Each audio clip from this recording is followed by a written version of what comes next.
अस्सलाम वालेकुम रहमतुल्लाहि वबरकातुहू। बच्चों, हमने कल मशकी सेट अपना पहला कंप्लीट कर लिया, मशकी काम। अब हम आधा आज कंप्लीट करेंगे, आज पूरा करेंगे। ठीक है, तो आज हम पेज नंबर 23 शुरू करते हैं। यहाँ पर दिया हुआ है पहला, दिए हुए जुमलों के आखिर में ये देखिए, इसको वक्फ खत्मा कहते हैं, सॉरी इसको खत्मा कहते हैं। यानी जुमला जब हमारा पूरा कंप्लीट हो जाता है, खत्म हो जाता है, तो हम इसको लगाते हैं, या इस निशान को, इसे कहते हैं सवालिया निशान। जब हम किसी से सवाल पूछते हैं या कोई हमसे सवाल पूछता है, या हम जब सवाल कहीं पर लिखा हुआ देखते हैं तो उसके साथ में हमें इस निशान को लगाना पड़ता है। इसे कहते हैं सवालिया निशान। ठीक है, इस निशान को लगाओ और उन्हें अपनी बयाज में नकल करो, यानी अपनी बयाज यानी कॉपी में नकल करो यानी लिखो। ठीक, पहले हमको इसको इसी तरह से उतारना है, फिर उसके आगे हमको इस निशानी का इस्तेमाल करना है। अगर सादा जुमला अगर होता है, जैसे मैं एक लड़का हूँ, या मैं आ रही हूँ, या मैं जा रही हूँ, या मैं खाना खा रहा हूँ, मैं अपने दोस्तों के साथ घूमने जा रहा हूँ, जो भी ऐसी जो बात अगर होती है, सादा सा एक जुमला होता है, तो उसके बाद हम जब हमारा जुमला पूरा हो जाता है, हमारा काम, हमारा जवाब पूरा हो जाता है, तो हम वहाँ पर खत्मा का निशान लगाते हैं, यानी हमारा जवाब खत्म हो गया यहाँ पर। ठीक है, तो हम पहला जुमला पहले पढ़ेंगे और उसे समझेंगे। पहले जुमले में लिखा हुआ है, तुम कहाँ जा रहे हो बेटा। अब यहाँ पर आपको समझना होगा, यहाँ पर कहाँ कह रहे हैं, यानी हम किसी ने पूछा है कि तुम कहाँ जा रहे हो बेटा, यानी कहाँ, उसने सवाल के लिए पूछा है ना, उन्होंने, जिन्होंने भी पूछा है उन्होंने सवाल के लिए पूछा है कि तुम कहाँ जा रहे हो। कहाँ, क्या, क्यों, कौन, कैसे, किसने, कब, तो ये सब सवाल के लिए हम इस्तेमाल करते हैं इन अल्फाज का। तो ये जो लफ्ज यहाँ पर आया कहाँ, ये सवाल के लिए इस्तेमाल हुआ है। तो हम जब ये जुमला पूरा लिखेंगे, तुम कहाँ जा रहे हो, यानी सवाल पूछा जा रहा है, तो हम इसके आगे फिर यहाँ पर जुमला जहाँ हमारा खत्म होता है, उसके बाद हम यहाँ पर सवालिया निशान लगाएंगे। ठीक है, जिस तरह से ऊपर दिया हुआ इस तरह से हम यहाँ पर सवालिया निशान लगाएंगे। तुम कहाँ जा रहे हो बेटा, क्योंकि ये सवाल पूछा गया है, तो हम इसके आखिर में सवालिया निशान लगाएंगे। ठीक है, अब दूसरा जुमला हम यहाँ पर पढ़ते हैं, मैं एक सौदागर के पास जा रहा हूँ। अब उन्होंने इसका जवाब दे दिया, और ये सिंपल सा एक सादा सा एक जुमला है कि मैं एक सौदागर के पास जा रहा हूँ। यहाँ पर सवाल नहीं पूछा जा रहा है, बल्कि जवाब बताया जा रहा है कि मैं सौदागर के पास जा रहा हूँ। तो जब ये हमारा सादा सा जुमला हुआ, तो हमें यहाँ पर फिर खत्मा की निशानी लगानी है, यानी उनकी बात यहाँ पर पूरी हो गई। ठीक, उसके बाद तीसरा यहाँ पर पूछा गया है, क्या तुमने इस कपड़े की खराबी ग्राहक को बताई थी, यानी क्या उन्होंने सवाल किया है। क्या, मैंने कहा ना, क्या, कहाँ, क्यों, कौन, कैसे, कब, ये सब सवाल के लिए इस्तेमाल होता है। तो जब आपको जुमले में क्या, कहाँ, कब, कौन, कैसे, क्यों, जब ये जब अल्फाज जब आपको दिखाई दें, तो आप ऐसी समझ जाया करो कि ये सवाल पूछा जा रहा है।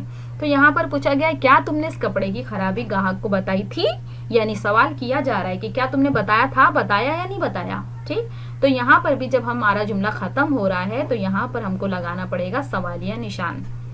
ठीक है, तो हम यहाँ पर लगाएंगे सवालिया निशान। फिर हम आएंगे चौथे जुमले पर, ये सुनकर इमाम साहब अफसोस करने लगे। ये सादा सा जुमला है, यहाँ पे कहीं क्या, क्यों, कब, कैसा नहीं है, बल्कि ये सुनने में हमें ऐसा लगता है कि हाँ, ये सादा सा जुमला है कि ये सुनकर इमाम साहब अफसोस करने लगे। तो यहाँ पर हम लगाएंगे खत्मा का निशान, यानी यहाँ पर हमारा जुमला खत्म हो गया। ठीक, पांचवा है, वो मेरा पड़ोसी है। ये भी एक सादा सा जुमला है, सिंपल सी बात, वो कह रहा है कि वो मेरा पड़ोसी है, या उन्होंने कहा हमसे कि वो मेरा पड़ोसी है। तो ये भी हम यहाँ पर भी खत्मा का निशान लगाएंगे। ठीक है, फिर इसके नीचे सवाल लिखा हुआ है, सबक से एक जैसी अल्फाज वाले लफ्ज लिखो। एक जैसी अल्फाज वाले, जिसे हम इंग्लिश में राइमिंग वर्ड कहते हैं, और उर्दू में एक जैसी आवाज वाले कहते हैं, यानी जिसका आखिर का जो लफ्ज होगा वो सेम होगा, एक जैसा होगा।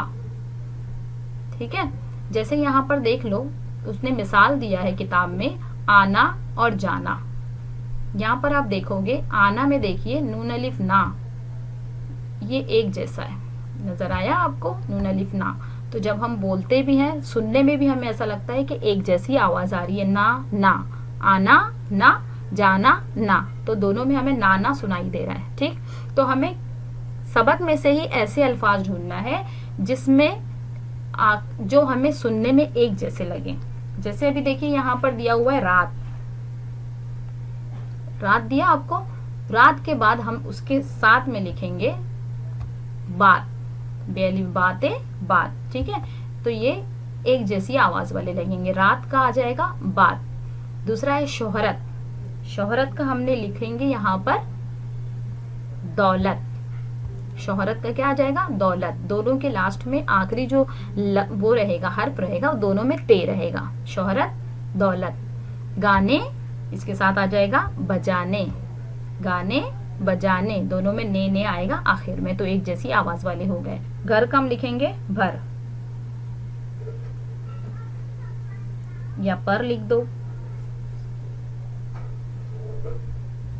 या असर भी लिख सकते हैं, घर पर भी लिख सकते हैं, घर के साथ असर भी लिख सकते हैं, ठीक है।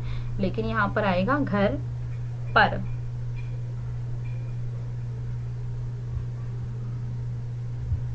ठीक है, चलिए अब यहाँ पर हमें सवाल हमसे पूछा गया, दो चश्मी हे वाले लफ्जों के गिर्द दायरा बनाओ। दो चश्मी हे, जिस हे को हम इस्तेमाल करते हैं भ फ थ ठ, ठीक, ये वाला ह, ये हमें इन अल्फाज में कहाँ दिखाई दे रहा है, जहां दिखाई दे रहा है वहां हमें दायरा बनाना है। तो देखिए यहाँ पहला लिखा हुआ है इमाम, इमाम में तो कहीं नहीं दिखाई दे रहा।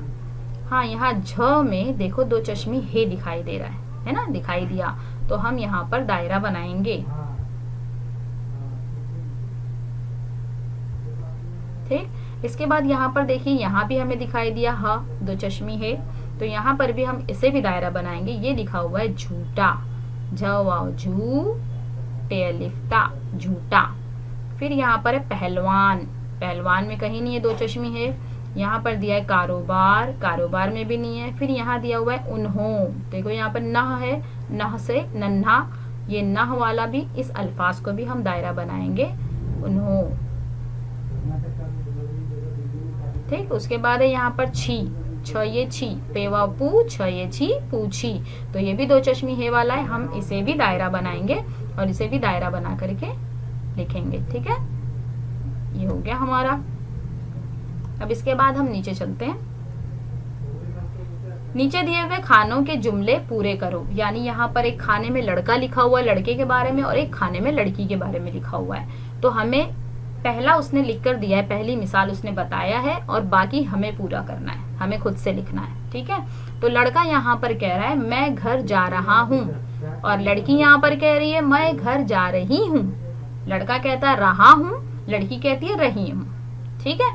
तो यहाँ पर हमें लिखना है वो, यानी वो लड़कों के बारे में हमें लिखना है। तो हम क्या लिखेंगे लड़कों के बारे में, अभी एक अगर है तो मैं, और वो अगर कोई एक है किसी और के बारे में हमको कहना वो, तो वो लिखेंगे हम वो घर जा रहा है, ठीक है। और लड़की के लिए हम लिखेंगे वो घर जा रही है। फिर इसके बाद दूसरा दे रहा है तुम, यानी तुम से बनाओ, इसी तरह घर जा रहा हूं को हमको तुम में लिखना है। तो तुम घर जा रहे हो, और यहाँ लिखेंगे तुम घर जा रही हो। लड़की जहां रहेगी वहां ही हो जाएगा, और लड़का जहां रहेगा वहां पर हा रहेगा, ठीक है। ये समझ में आया आपको। इसके बाद हम आगे बढ़ेंगे।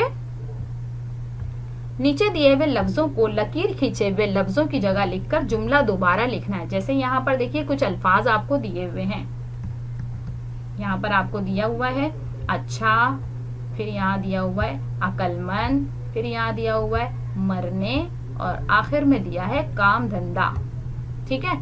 तो ये जो चार लफ्ज जो हमें दिए हुए ना, ये जो नीचे सवालात में देखिए खत कशीदा किया हुआ है, यानी लकीर खींचा हुआ है, इनकी जगह हमको ये चारों में से लिखना है। पहले में लिखा हुआ है कि वालिद के इंतकाल के बाद, तो यहाँ हमको चारों में ढूंढना पड़ेगा इंतकाल का मतलब क्या हुआ। काम धंधा हुआ नहीं, मरने हुआ, हाँ मरने हुआ, तो यहाँ पर हम लिखेंगे मरने। वालिद के इंतकाल को हम हटा देंगे, इंतकाल की जगह लिखेंगे वालिद के मरने के बाद, ठीक है। इसी तरह से हम दूसरा जुमला देखते हैं, अपना खानदानी कारोबार संभाल लिया था। अब कारोबार को दूसरे इसमें हम कैसे कहेंगे, दूसरे तरीके से। अपना खानदानी कारोबार संभाल लिया, तो हम कारोबार को कहेंगे काम धंधा, ठीक है। क्या कहेंगे? अपना खानदानी काम धंधा संभाल लिया था। इसके बाद तीसरा है वो ज़हीन तो था ही। अब ज़हीन का मतलब क्या हुआ, हमको ऊपर फिर ढूंढना है। ज़हीन में है काम धंधा, मरने, अक्लमंद। तो हम ये तीसरा लिखेंगे जुमला, तीसरा लफ्ज लिखेंगे अक्लमंद। तो हम यहाँ लिखेंगे वो अक्लमंद तो था ही। फिर चौथा है यहाँ पर आम लोगों के साथ भी उनका बर्ताव नेक होता था। नेक यानी अच्छा, है ना। तो हम यहाँ लिखेंगे आम लोगों के साथ भी उनका बर्ताव अच्छा होता था। ठीक है, इस तरह से हमारी ये एक्सरसाइज, ये मशकी काम यहाँ पर इस सबक का पूरा हो गया।